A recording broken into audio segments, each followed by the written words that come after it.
Normally, when mourning the dead, we think of formal funeral services and dark clothing. So generally, mourning is considered a somber period. This is flipped on its head in Latin America. Dia de los Muertos, or the Day of the Dead, is a 2-day celebration of life, where the lives of the deceased are commemorated with activities that they enjoyed while alive. Really, this is a far cry from how death is usually seen, and it makes sense why it's seen so differently in Latin America. In Mexico, where the Day of the Dead originated, death is seen as the next stage of life. It isn't sad, it isn't scary, it's something to be smiled at. Thus, the deceased are celebrated with lively festivities like music and dancing.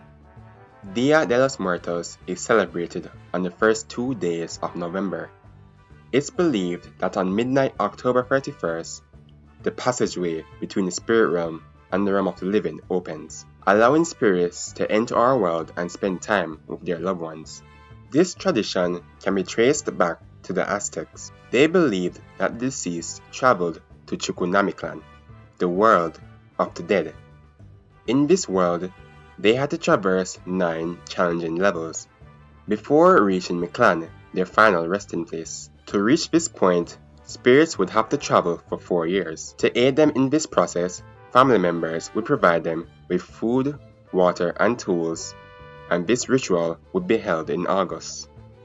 Around the 16th century, Spanish conquistadors would conquer Mexico, bringing their Catholic traditions to the country. The Spanish celebrated All Saints' Day, followed by All Souls' Day, which led to aspects of the Aztec tradition fusing with aspects of the Catholic tradition. This led to the creation of the Day of the Dead, which is celebrated on the same days as All Saints' Day and All Souls' Day. Now that we know the history behind Dia de los Muertos, how exactly is it celebrated? Preparations for Dia de los Muertos begin weeks before the celebration. Family members first have to create an ofrenda, or an altar.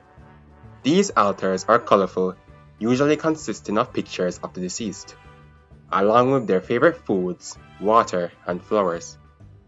In particular, bright marigolds or cempasúchil are used. Known as the flowers of the dead, they are believed to guide spirits back to our realm, with their intense color and pungent smell. There are also customary foods eaten during the celebration, like pan de muerto, or the bread of the dead, which is a yeast-based sweet egg bread. Then there's calabaza en tacha, or candied pumpkin, tamales, mole, pozole, sopa azteca, chilies, and tequila.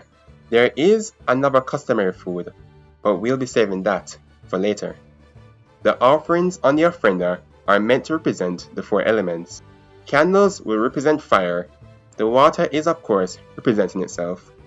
The food prepared represents earth, and wind is represented by papel picado, vibrant, delicate paper banners with elaborate cutout patterns, strung and hung from the altars. Do you remember that last customary food I mentioned earlier?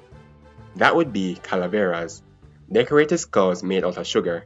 Along with calacas or skeletons, they are put on the altar. This imagery, used in the Day of the Dead, originates from La Catrina. I'm sure most of you have seen her.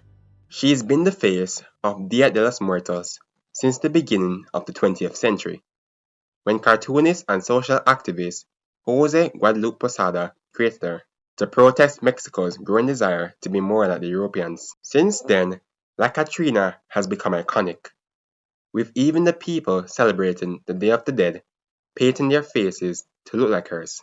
To sum it all up, Dia de los Muertos is an occasion where families, friends, and community members are able to celebrate the lives of the deceased.